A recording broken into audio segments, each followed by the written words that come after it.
Hey, have you ever been in absolute rut, maybe dealing with bad breakup or scary diagnosis or losing a loved one or just feeling completely overwhelmed? And someone tells you, hey, just stay positive, look on the bright side. Honestly, you probably wanted to throw something at them and you would be justified because when you're sitting at the bottom of a pit feeling completely powerless, grief stricken, or depressed, jumping straight to joy and gratitude isn't just unrealistic, it is vibrationally impossible. Today, we are diving into one of the most powerful mindset tool for emotional release, that is moving up the emotional scale. I'm going to show you why forcing yourself to be happy backfires, how to stop resisting your life, and the exact step by step method to pull yourself out of deep emotional pain, one single step at a time. Think of your emotions like ladder with 22 rungs. At the bottom, rung 22 have emotions like fear, grief, depression, despair, and powerlessness. At the top, rung 1, you have joy, freedom, love, empowerment, and appreciation. In between, you have steps like anger, then blame at 15, worry at 14, frustration at 10, hopefulness at 6, and optimism at 5. Here's the secret most people miss. Deliberate creation isn't about getting a new car or a new job or a healed body. It's about bridging an emotional gap. If you don't have money, the real gap isn't between no money to having money or broke to rich. It is between the feeling of insecure to feeling of secure. If you're sick, and the gap isn't between sickness to wellness, it is from fear to confidence. If you're finding a mate or want a mate, so the feeling is from loneliness to feeling of satisfaction or excitement. Once you bridge the emotional gap, the physical reality has to match it. But you cannot jump from rung 22 straight to rung 1 in single second. You just need to find a thought that gives you a slight feeling of relief. Did you know that anger and blame can actually be a massive emotional upgrade?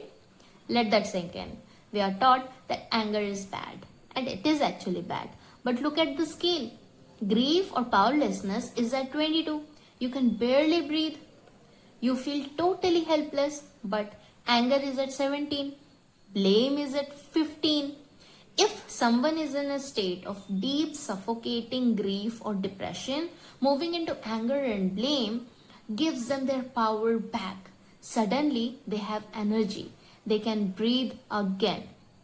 You don't want to stay in anger forever, but using it as a stepping stone to climb out of depression is a legitimate, powerful vibrational shift.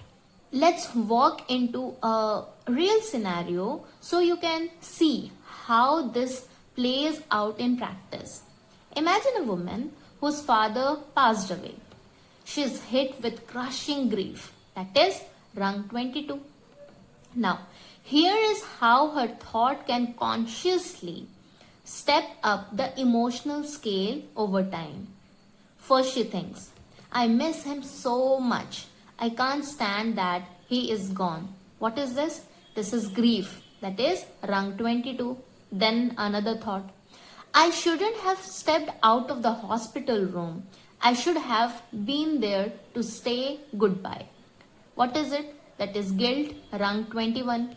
Then she thinks, the nurse should have warned me. He was getting closer. She gave him so much medication. What is this? This is anger and rage, rung 17 or 18. Then comes the thought, it's her fault. I missed my last conversation with him. Notice how blame feels slightly less suffocating than pure grief. That's relief. And this thought was blame. And that is rung 15. Then the thoughts pop in. There are just too many details to deal with right now. And the administrative stuff is so irritating. What is it? It is overwhelm or frustration, rung 10 or 11. Then thoughts come in. It will feel good to get back into routine eventually. What is it? It is hopefulness, rung 6. Then comes a thought. I know that in time I will start feeling better. What is it? It is rung 4, positive expectation. Then again one thoughts come in. I love knowing he is in a place of total peace now, and I am so grateful I got to have him as my father. What is it? It is joy or appreciation. This is rung 1. She didn't do that in 5 seconds. It might take a few days, maybe 1, 2, or even 20, 22 days, moving up one level per day. But compare 22 days of gradual progress to spending years stuck in unconscious grief. So, whenever life knocks you back on your heels, stop trying to force fake happiness. Just ask yourself one simple question. What thought gives me just a tiny bit of relief right now? Work your way up step by step. I have prepared summary steps for you. Do the process for yourself today. You may be at 22, maybe at 17, 15, 10 or 5, whatever it may be. Do this and analyze your thought and move up the emotional scale. First question to be asked to yourself. Do I feel powerful or powerless? Narrow it down. Is it grief, anger, worry or frustration? Pinpoint where you are on from scale 1 to 22 without judgment. Second, do not force toxic positivity. Do not try to jump from powerlessness to directly to gratitude. It won't take hold. Third, look at the emotion just 1 or 2 steps above where you are. Speak out loud or write down thoughts deliberately designed to produce a slight feeling of relief. For example, shifting from feeling of helpless to feeling of anger, then blame likewise. 4. Recognize that every small sense of relief means you are lowering resistance and allowing your well-being to flow back in. Practice your new thought until it becomes your new emotional baseline, even if it takes 15-20 days. Consistent daily shift will completely transform your emotional baseline. Stay connected, stay grateful, stay happy, take care of yourself. Bye.